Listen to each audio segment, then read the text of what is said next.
Boa noite, irmãos. Que a graça e a paz do Senhor Jesus esteja com todos. Vou pedir para que os irmãos abram suas Bíblias no Salmo de número 23, onde nós faremos a leitura. Salmo de número 23. Nos diz assim a palavra do Senhor. O Senhor é meu pastor, nada me faltará. Ele me faz repousar em pastos verdejantes. Leva-me junto das águas de descanso. Refrigera-me a alma. Guia-me pelas veredas da justiça por amor do seu nome. Ainda que eu ande pelo vale da sombra da morte, não temerei mal nenhum, porque tu estás comigo. O teu bordão e o teu cajado me consolam. Preparas-me uma mesa na presença dos meus adversários. Unges-me a cabeça com óleo. O meu cálice transborda. Bondade e misericórdia certamente me seguirão todos os dias da minha vida. E habitarei na casa do Senhor para todo sempre. Amém. Louvado seja o nome do nosso Senhor. Oremos. Pai amado, Deus querido, muito obrigado, Senhor, por mais uma vez podermos estar, Senhor, diante da Tua presença, Senhor, louvando, rendendo, Senhor, graças ao Teu nome, aprendendo mais da Tua palavra, Pai. Nós rogamos em nome de Jesus, ó Pai, que nesta noite o Teu Santo Espírito possa, Senhor, passear nos nossos lares, passear, Senhor, nas nossas famílias e falar aos nossos corações, Pai. Colocamos todos os atos deste culto diante do Senhor. Pedimos ao Senhor que o Teu Santo Espírito possa ter liberdade no nosso meio, Pai. E rogamos, Pai, mais uma vez em nome de Jesus, que a Tua palavra, Senhor, possa vir ao encontro das nossas necessidades, Pai. Que nós possamos ser abençoados, Senhor, pela proclamação, pela leitura, Senhor, da Tua santa palavra e que tudo o que fizermos possa ser única e exclusivamente para a honra e glória do nome do nosso Senhor e Salvador Jesus.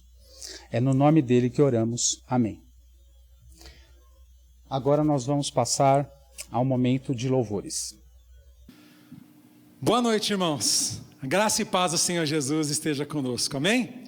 Estamos iniciando mais um momento de louvor, de adoração ao Senhor, adorar ao Senhor com os cânticos, mas muito melhor do que adorar o Senhor com os cânticos, é adorar o Senhor com o nosso coração.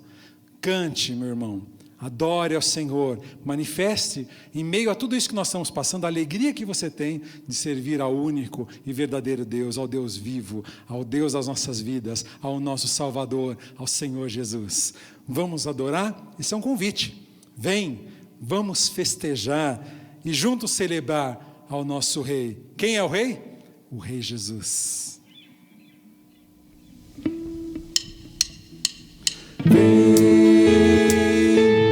vamos festejar, juntos celebrar ao nosso Rei. Vem levantar as mãos para adorar ao nosso Rei.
amor como o nosso, Senhor.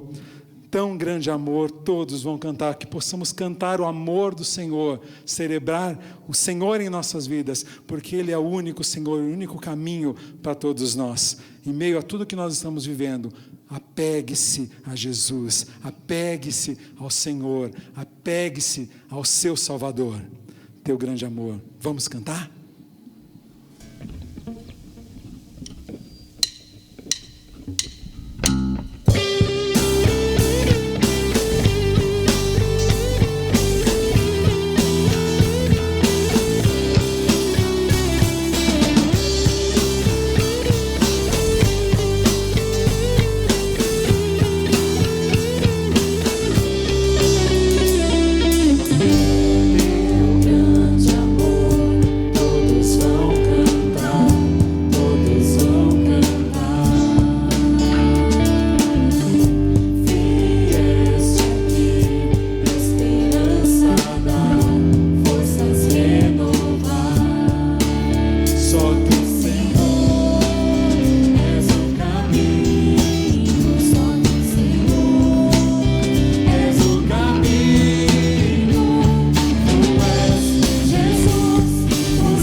Seja o nome do Senhor. E essa última canção, esse último louvor desse tempo que nós estamos separando para adorar ao Senhor com os cânticos, mesmo que vivamos situações em que cada um está sozinho na sua casa ou com a sua família, mas não tem a comunhão dos irmãos, a gente aqui juntos com o grupo, só de se ver um pouquinho aqui já é uma alegria tão grande, e nós almejamos um dia estar juntos. Mas o fato é que os louvores, o som aqui na igreja, durante esse tempo, só está acontecendo dessa maneira, como a gente está fazendo, gravando, para que os irmãos adorem juntos em suas casas. Mas, independente disso, quero adorar-te com a minha alma, com o meu coração, com todo o meu entendimento. Meu desejo é te servir, Senhor. Meu desejo é manifestar o quanto eu te amo, o quanto eu preciso de ti. Nós aqui do grupo, mas nós temos por trás dessas câmeras que vocês estão vendo, e por trás da mesa, irmãos que estão ali se dedicando e adorando ao Senhor com o seu trabalho também. E nós queremos fazer isso sempre de todo o coração. Mas havemos de estar juntos de novo. Quando o som se vai, tudo se desfaz, mas eu me achego a ti, Senhor, sempre, porque até no silêncio tu estás. Amém? Vamos lá?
nosso Deus e Pai, nós te agradecemos muito, Senhor, porque de fato podemos contar contigo. O Senhor sempre está conosco. O Senhor é aquele que nos guarda, que nos sustenta, que não deixa faltar nada, que cuida de nós mesmo em situações tão difíceis. Muito obrigado, Senhor, porque nós podemos sempre andar contigo, uma vez que o Senhor nos escolheu e nos atraiu para ti, para esse amor maravilhoso, do qual não encontramos nada nem parecido no mundo, Senhor. Nós queremos retribuir esse amor, Senhor. Nós queremos oferecer os cânticos, queremos oferecer culto ao Senhor, mas acima de tudo, nosso coração é teu, Senhor.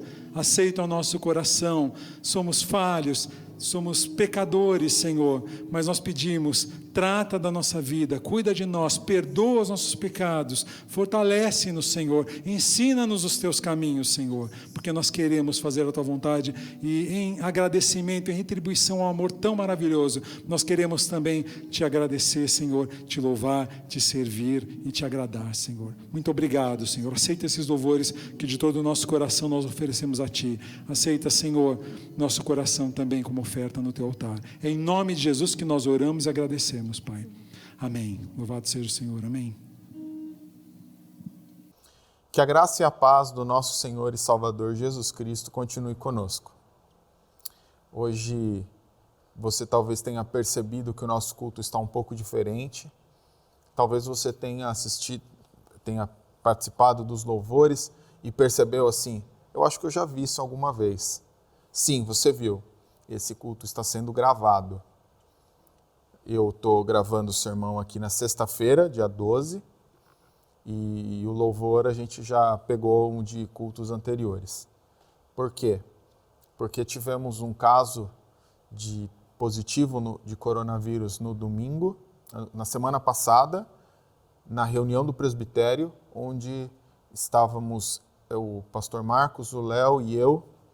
Então, para evitar qualquer tipo de contágio, mesmo que nós não estamos apresentando nenhum sinal, nenhum sintoma, achamos por bem não expor a igreja a talvez uma possível contaminação, né?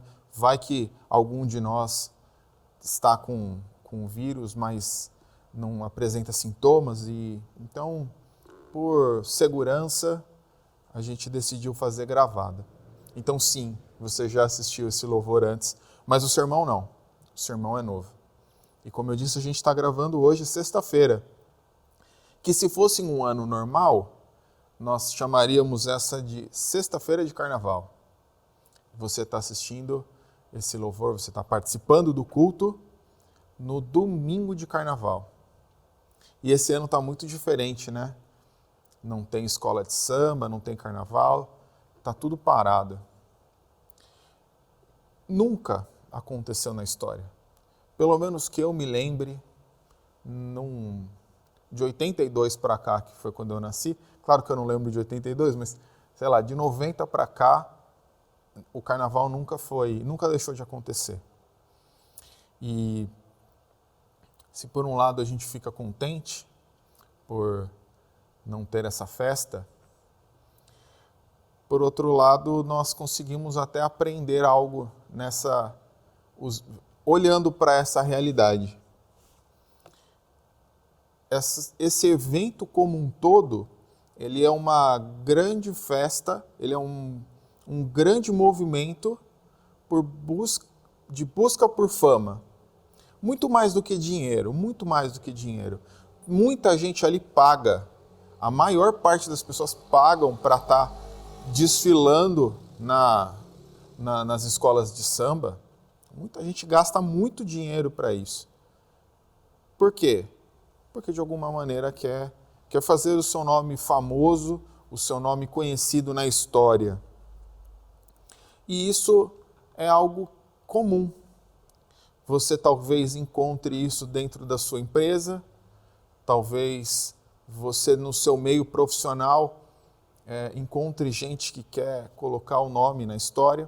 Talvez você mesmo queira fazer algo que marque a humanidade. Eu aqui dizendo, também tenho a tentação de querer marcar meu nome na humanidade, de ser um grande pregador, um grande pastor, alguém que será conhecido por ser uma pessoa muito influente socialmente. Isso é uma tentação que a gente sofre, mas ela deve ser combatida. Não é assim que um cristão verdadeiro deve viver. E o texto de hoje fala um pouco sobre isso.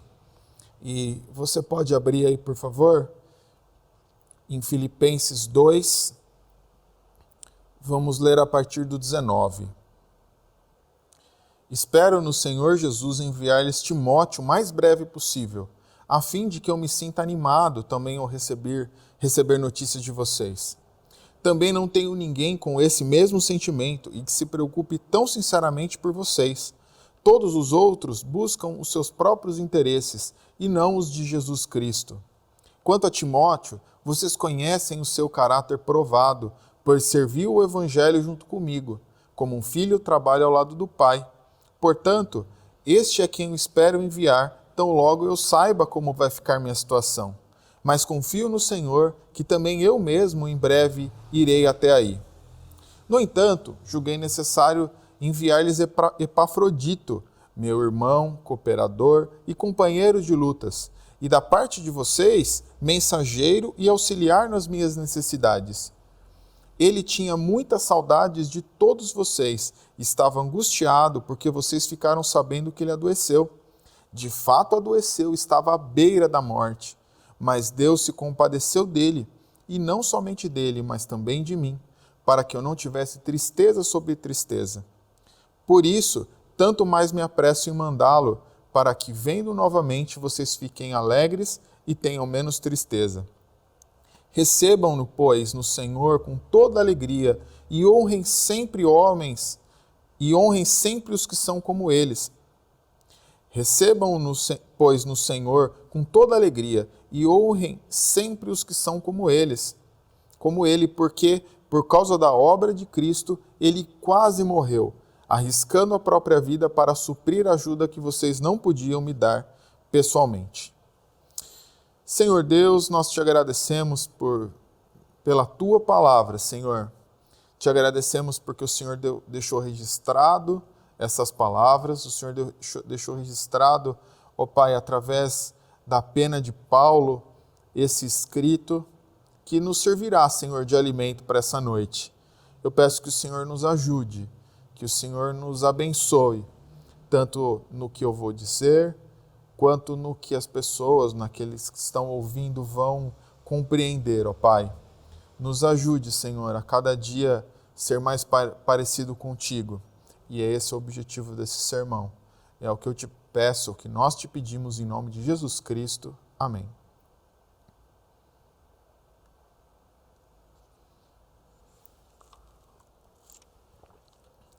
Bom, irmãos, então, para começar, nós vimos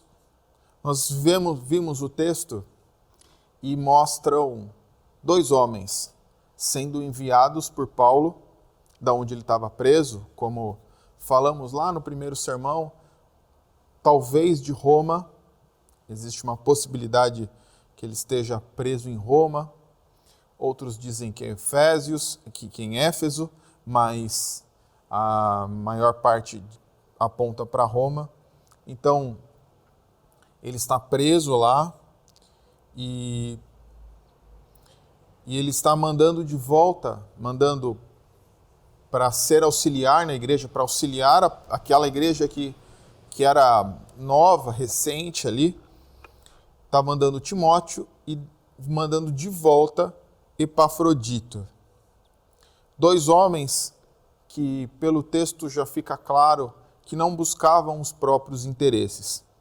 Ao contrário desses que estão buscando escrever o seu nome na história através dos seus grandes atos, sendo um grande carnavalesco ou sendo uma pessoa de destaque em alguma posição da escola de samba, seja uma pessoa do trabalho que quer chegar à diretoria, à presidência, seja pastores que queiram ter uma preeminência social e dentro da igreja.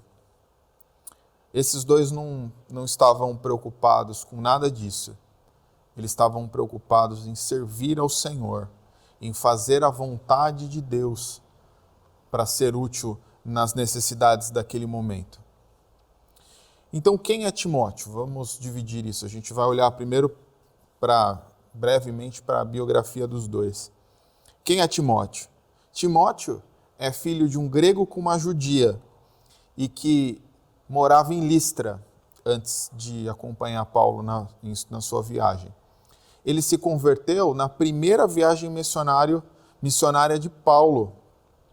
Ele se converteu ali junto com a sua mãe e com a sua avó. A sua mãe chamava Eunice e sua avó Lloyd. E ele foi convertido através da pregação do próprio Paulo. Tanto é que Paulo chama de filho na fé. Fala que ele é seu filho na fé. Na segunda viagem missionária, talvez os irmãos não se recordem, mas a primeira Paulo fez com Barnabé, e na segunda viagem eles se separaram, e Paulo foi com Silas, e passando por Listra, levou Timóteo junto, que naquele momento era um jovem. Ele é tratado como um jovem até na carta que Paulo escreve depois, né? 1 e 2 Timóteo, é uma carta direcionada a esse jovem pastor. E esse rapaz, esse jovem, vai com ele nessa segunda viagem missionária. Na primeira cidade onde eles param para evangelizar, onde eles param para pregar o evangelho, é a cidade de Filipos.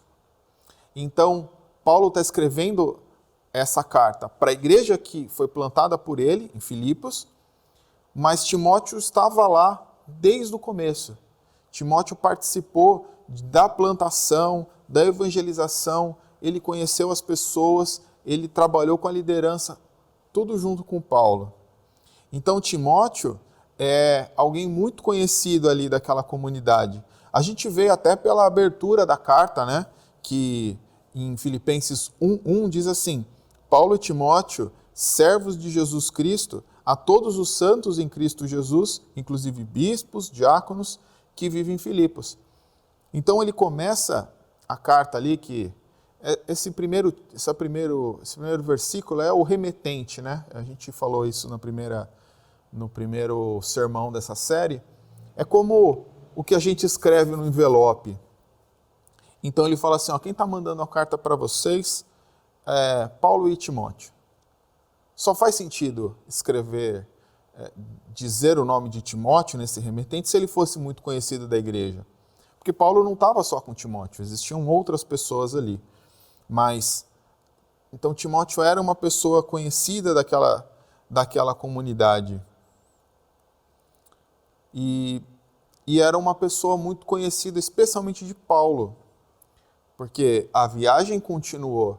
Paulo foi preso, foi perseguido, lutou, e Timóteo em momento nenhum demonstrou dificuldade na perseguição, ou mostrou fraqueza, mostrou perseverança diante das tribulações, diante das lutas, foi útil o tempo inteiro e permaneceu ao lado de Paulo até o final. Na carta aos Romanos, lá no final, ele fala para Timóteo, ele pede para que Timóteo vá visitá-lo antes do inverno, porque Paulo já estava no final da sua vida ali, ele seria morto um pouco depois, e ele pede para que Timóteo vá visitá-lo. Então percebe que durante a vida inteira Timóteo foi ali um cooperador, um filho na fé para ele de verdade. E Paulo escreve que Timóteo serviu como o pai, um filho serve o pai, né? Serviu com ele dessa maneira, como pai e filho. Então, Paulo conhecia muito bem Timóteo. E então ele conhecia muito bem o caráter de Timóteo. E quem é Epafrodito? Epafrodito foi um dos líderes da igreja de Filipos. Um dos primeiros líderes onde a igreja nascente, um dos primeiros líderes daquela igreja que estava nascendo aqui naquele primeiro momento. Ele foi o comissionado, né? Ele foi o enviado, a palavra até apóstolo mesmo, no texto original, mas não é apóstolo no título, né? A palavra apóstolo é enviado. Então ele foi o enviado para levar os donativos para Paulo naquele momento de prisão. E naquele momento ele também lhe prestou assistência, também ficou ao lado de Paulo, não entregou lá, chegou, tá aqui Paulo, me mandaram trazer aqui a cesta básica, Deus abençoe, boa sorte na prisão, e vira as costas e foi embora. Ele ficou ali com Paulo durante todo aquele tempo, servindo, e Paulo estava preso, sem saber se ia sair ou não. Ele saiu dessa prisão, ele não foi morto ali, mas ele não sabia. E ninguém que estava com ele sabia exatamente o que aconteceria. Poderia acontecer num determinado momento, o imperador, ou alguém, claro, bem mais para baixo, definisse que todos que estavam com ele deveriam morrer. Então, de certa maneira, e é o que são os que os comentaristas apontam, era uma posição de risco estar ao lado de Paulo ali naquele momento. E em algum momento ele fica muito doente. Em algum momento ele também passa por uma doença muito séria, quase morre, mas Deus o traz de volta para que o próprio Paulo disse, para que eu não tivesse mais uma tristeza, né? Mas Deus restaura aquele homem. E é interessante ver que como Paulo lida com isso. Ele fala assim que ele serviu sem se preocupar com a própria vida. Ele arriscou a própria vida para servir a Paulo ali naquele lugar. Tanto por passar por uma doença séria, isso é uma possibilidade, é uma das coisas, mas também porque ele estava num lugar onde era arriscado. Ele poderia morrer ali naquele momento. Então, Epafrodito também é uma pessoa que se preocupou mais com o serviço, mais com a obra, do que com a própria vida. Agora, essa é a vida deles. Agora eu queria trabalhar um pouco a respeito do que os dois têm em comum. Os dois têm um caráter aprovado. Os dois possuem um caráter aprovado. Onde? Na batalha, na obra. Os dois foram aprovados não na teoria, mas com a mão na enxada. Isso é uma coisa muito interessante. Muitas vezes nós fazemos julgamento de pessoas antes de de conhecer exatamente como a pessoa é. Talvez você já tenha tido a triste experiência de se decepcionar com alguém. Não sabia que essa pessoa era desse jeito. Eu imaginava que não era, imaginava outra coisa. Você já passou por isso alguma vez? Esperar algo de alguém e se decepcionar? É uma coisa tão comum, que eu ouso dizer que todo mundo que tem mais de 10 anos já passou por isso alguma vez. Os que têm menos eu vou até dar uma tolerância, pode ser que não, mas acho também difícil. Porque a gente julga as pessoas sem ter aquele tempo de, como diz o ditado, comer aquele quilo de sal. A gente já vai avaliando, e aí na teoria, às vezes o currículo é bom, mas na prática a pessoa não é aprovada. Não é o caso desses dois. Esses dois foram aprovados na batalha, na luta. Timóteo andou muitos anos com Paulo. Epafrodito estava naquela situação ali de risco de vida, saiu de uma cidade tranquila, onde ele estava ali numa situação muito mais confortável, para a cova dos leões, de maneira metafórica, claro. E E eles foram aprovados nesse processo. Teve um homem que talvez vocês não lembram, quem é mais novo aí provavelmente não vai lembrar não. Vocês já ouviram falar de um cidadão que chama Francesco Schettino? Vocês lembram dessa pessoa? Então, ele era comandante do navio que chama Costa Concórdia. Esse navio foi fazer uma curva, uma passagem perto da costa, se aproximou muito, encalhou, tombou, 32 pessoas morreram e 64 ficaram feridas. Só o fato desse acidente acontecer já seria um grande problema, já seria um ato de imprudência daquele comandante que passou tão próximo da costa, que bateu numa pedra, bateu nas rochas que ficam lá, né? Já seria um problema. Mas ele fez uma coisa infinitamente pior, que foi pular do barco. Literalmente, quando o barco começou a afundar, ele fugiu. Ele foi condenado por isso, porque parece que não, mas existe lei. E o comandante é responsável pela evacuação.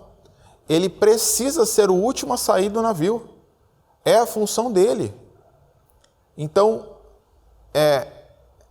no ofício de ser comandante de um navio, está o risco de você poder morrer caso aconteça alguma coisa séria. Você não pode se salvar e deixar todo mundo morrer. Você é o comandante. E aquele homem fugiu.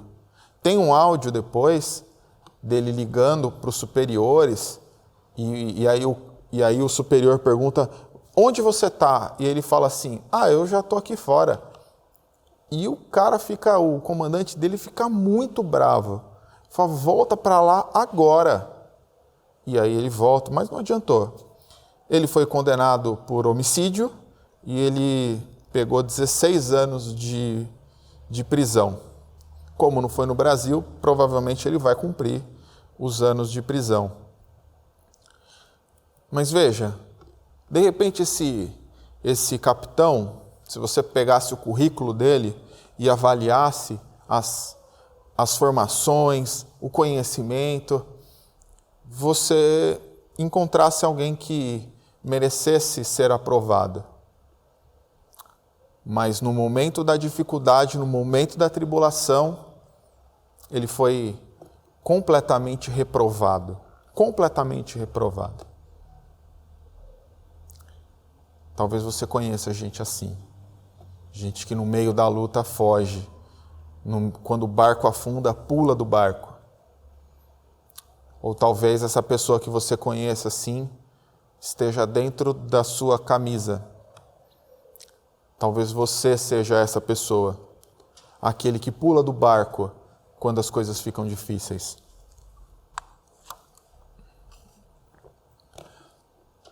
O comandante foi reprovado e foi condenado. Mas e você? Como você reage? Qual é a sua postura no meio da tribulação? Eu gostaria que você gastasse um tempinho pensando nessa realidade. Como você reage às dificuldades? Como você reage às lutas quando as coisas não dão certo? Você pula do barco? Você se desespera?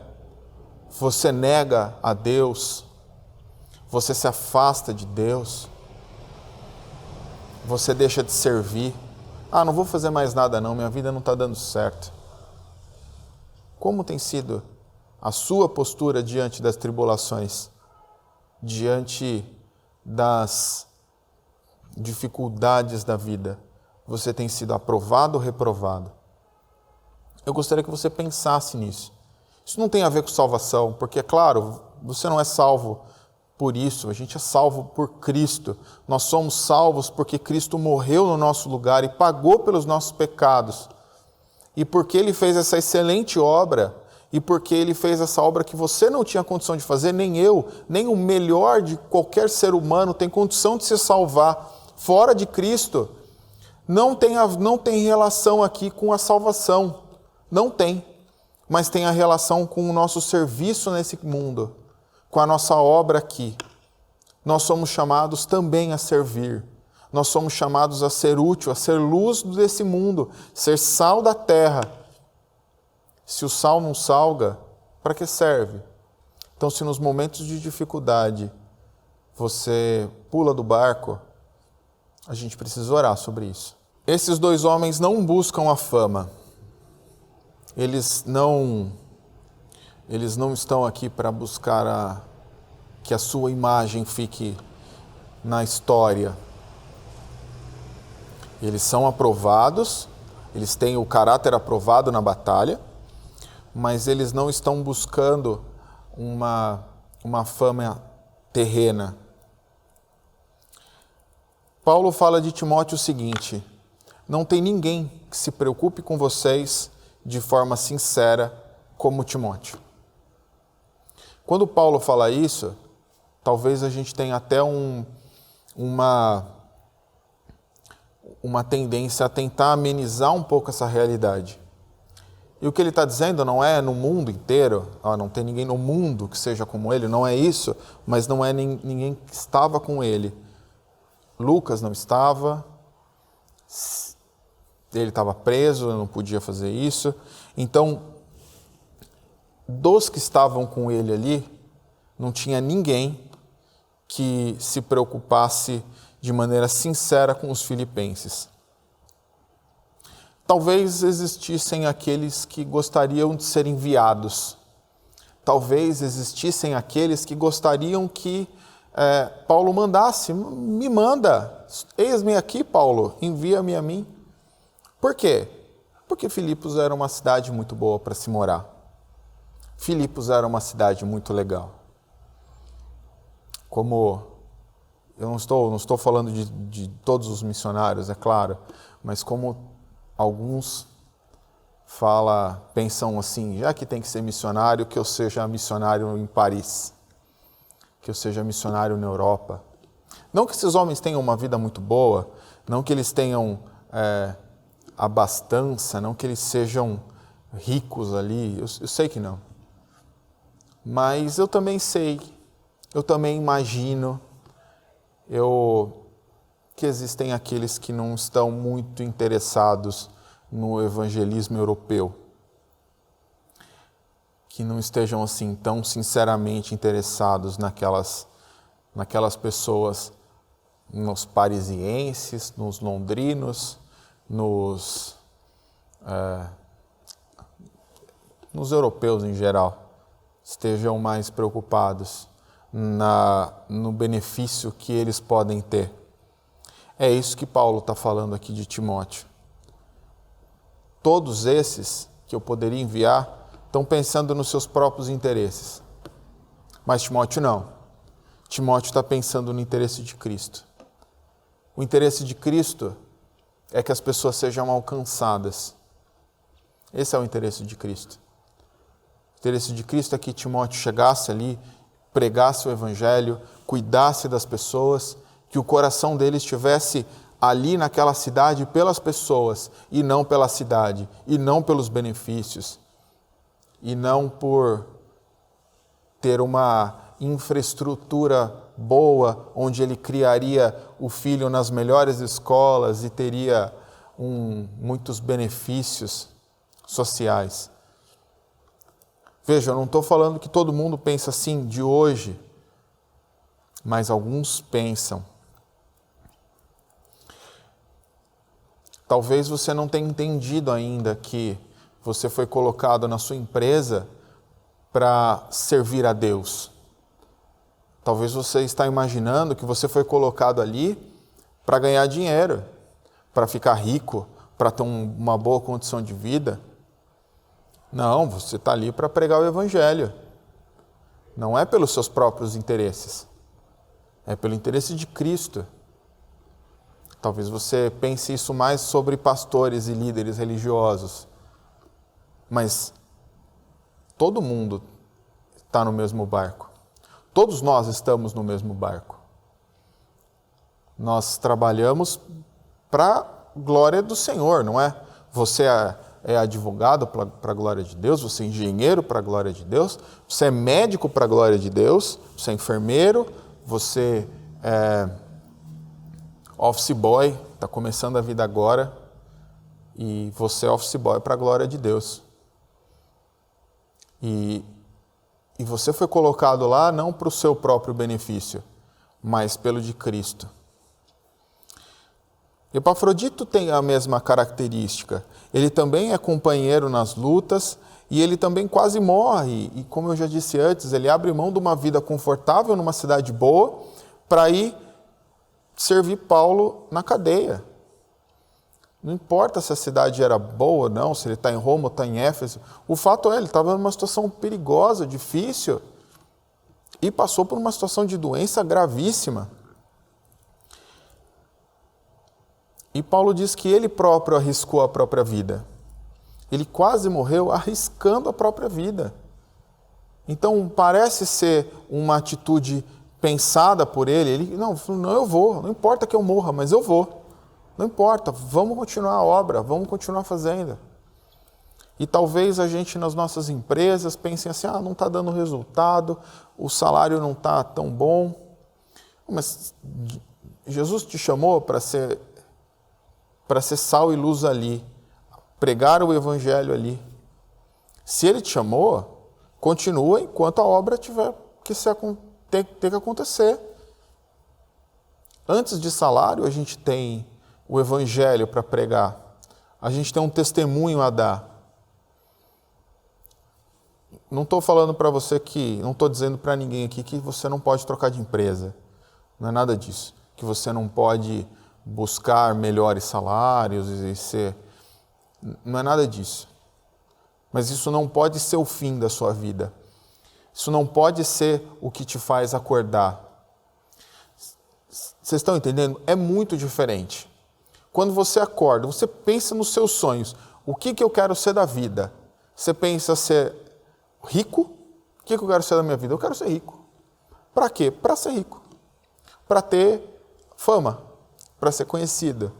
Para ter um carro que ninguém vai ter.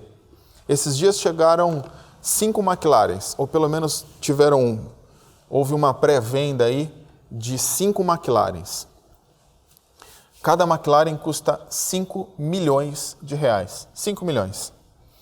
E o carro, não é só pelo dinheiro, mas o carro ele não é próprio para ser usado em São Paulo. O carro simplesmente não vai andar. Ele é muito baixo, tem todas as características de um carro que não anda nas nossas ruas. A gente gosta de SUV por um motivo, não é? É quase igual. São Paulo é quase rural nesse sentido, né? E agora, por que o cara não vai poder... O cara que não tem motivo de comprar uma McLaren... outra coisa. Mas vai andar onde com esse carro? Se não for dar uma voltinha no autódromo, ele vai andar onde com esse carro? Não pode passar de 120, você toma uma multa.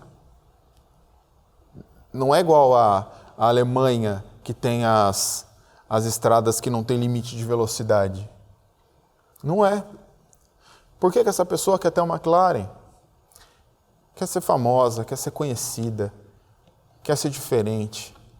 Eu tenho uma McLaren. Você vai poder falar para o seu amigo do trabalho, o dono da outra empresa, que você vai, no final do ano, sentar lá para bater um papo, e você vai mostrar a sua McLaren, ele vai sentir inveja de você por algum motivo. É isso que te faz levantar da cama de manhã? É isso que te motiva? Se garanto para você, é pecado. É pecado. É pecado. Você pode ter 20 McLarens, não é isso. Se seu coração não estiver nela, não tem problema nenhum. Agora, quando isso é o nosso motivador, esse é um grande problema. Esses homens não buscavam essa motivação pessoal de ter esse reconhecimento social, esse reconhecimento pelos amigos. Eu vou ser o grande evangelista, aquele que ajudou Paulo. Nenhum deles pensou isso.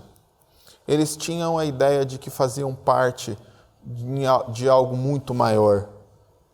Nenhum deles sabia que essa carta estaria na Bíblia. Agora, Timóteo e Epafrodito são conhecidos. Nós estamos falando deles aqui depois de muitos anos. Passaram mais de 2000 anos, ou quase 2000 anos, e nós estamos falando de Timóteo e Epafrodito. Eu tenho certeza que eles não acordaram de manhã dizendo assim, vamos servir a Paulo, porque aí em 2021, no dia, hoje 12, mas dia 15, 14, né? Dia 14, vão estar falando de mim lá na Vila Bonilha. Vamos fazer que a gente vai colher esse fruto. Isso não aconteceu. Isso encaixa extremamente bem com um texto que está um pouquinho antes, em Filipenses 2, de 5 a 11. Está escrito assim, tenha entre vocês o mesmo modo de pensar de Cristo Jesus, de que mesmo existindo na forma de Deus, não considerou o ser igual a Deus algo que deveria ser retido a qualquer custo. Pelo contrário, ele se esvaziou, assumindo a forma de servo, tornando-se semelhante aos seres humanos e reconhecido em figura humana. Ele se humilhou, tornando-se obediente até a morte de cruz. Por isso, também Deus o exaltou sobremaneira e lhe deu o nome que está acima de todo nome, para que ao nome de Jesus se dobre todo o joelho nos céus, na terra e debaixo da terra, e toda língua confesse que Jesus Cristo é o Senhor, para a glória de Deus Pai. A gente deve ter esse mesmo modo de pensar. Nós devemos nos humilhar diante de Deus. Nós devemos nos humilhar diante da vontade de Deus. Qual é a vontade de Deus para a sua vida? Que você fique nessa empresa, que você vá para outra, que você ganhe dinheiro, que você não ganhe tanto dinheiro assim, que você vive de maneira mais modesta e humilde durante a sua vida. Essa pode ser a vontade de Deus para a sua vida. Mas a gente tem que se submeter à vontade do Senhor.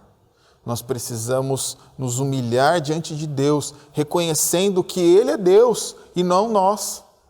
Ele conhece a nossa vida, Ele sabe mais de nós do que nós mesmos, e Ele sabe o futuro, e Ele sabe o que aconteceria se nossa vida fosse diferente. E o maior benefício que Ele fez por nós é, morrendo na cruz, nos dar a vida eterna.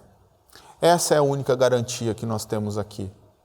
E essa garantia e essa chegada nesse nosso porto seguro já deveria ser suficiente para que a gente confiasse em Deus, confiasse de todo o nosso coração, para que a gente se humilhasse e entregasse os nossos caminhos ao Senhor de maneira honesta e concreta.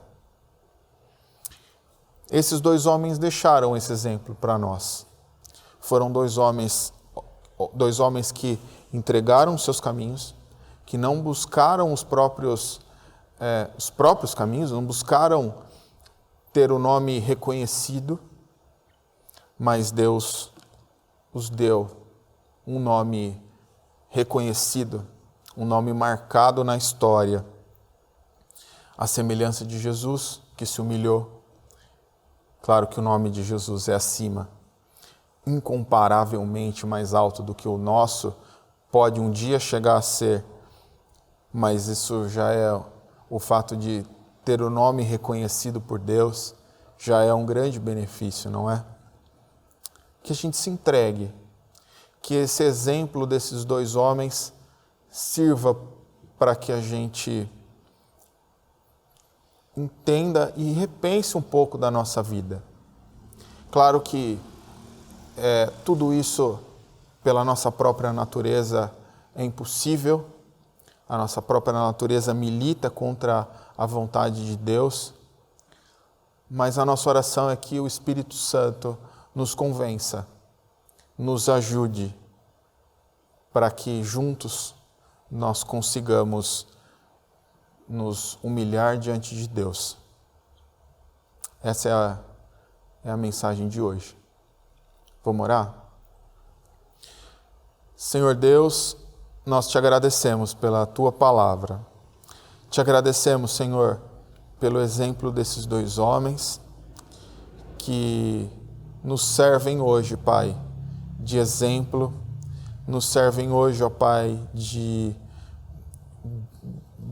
alvo, não para a nossa salvação, evidentemente, mas para que a gente consiga, Senhor, andar nos caminhos que eles andaram, servindo aos irmãos de maneira abnegada, ó Pai, sem buscar os nossos próprios interesses, e sendo provados, ó Pai, no fogo da batalha, na luta, na tribulação, ainda assim sair do outro lado, Senhor, aprovado. Pai, eu peço que o Senhor nos ajude, que o Teu Espírito seja com cada um, que o Teu Espírito alcance a cada um, ó Pai, nessa noite, que nós aprendamos, Senhor, a viver dessa maneira. E é o que eu te peço, que nós te pedimos em nome de Jesus Cristo. Amém.